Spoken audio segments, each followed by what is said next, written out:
সত্যি কি আমরা প্রকৃত মুসলমান হতে পেরেছি? প্রকৃত মুসলমান কারা, আজকে আমরা তা জানব ইনশাআল্লাহ। রাসূল সাল্লাল্লাহু আলাইহি ওয়াসাল্লাম একটি হাদিসে বলেন, সেই তো মুসলিম যার হাত এবং মুখ থেকে অন্য মুসলমান নিরাপদে থাকে। এই হাদিসটি বর্তমান অবস্থার সাথে মিলিয়ে দেখলে বোঝা যায় যে আসলে কি আমরা প্রকৃত মুসলমান হতে পেরেছি কিনা। এই হাদিসটি যদি বর্তমান পরিস্থিতির সাথে মিলিয়ে দেখেন তাহলে বুঝতে পারবেন শতকরা 80% মানুষের কাছে অন্য মানুষ নিরাপদ নয়। কোনো না কোনোভাবে আমরা একজনের উপর আরেকজন জুলুম করে থাকি। কোনো না কোনোভাবে আমাদের মুখ দ্বারা অন্যজন কী পায়, কষ্ট পায়। আমরা যার যে জায়গা থেকে একটু যদি চিন্তা করে দেখি তাহলে বুঝতে পারবো যে আমরা কোনো না কোনোভাবে অন্যের উপর জুলুম করতে আছি।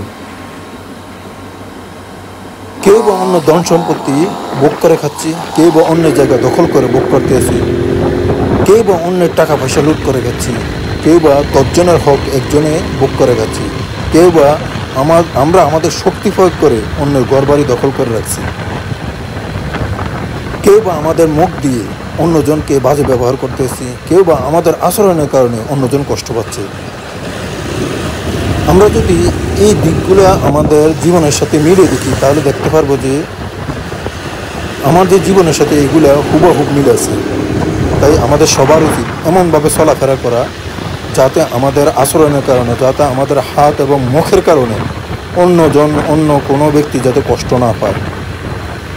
যদি আমরা এই দুইটা জিনিসকে হেফাজতে রাখতে পারি তাহলে আমরা প্রকৃত মুসলমান কি হতে পারবো।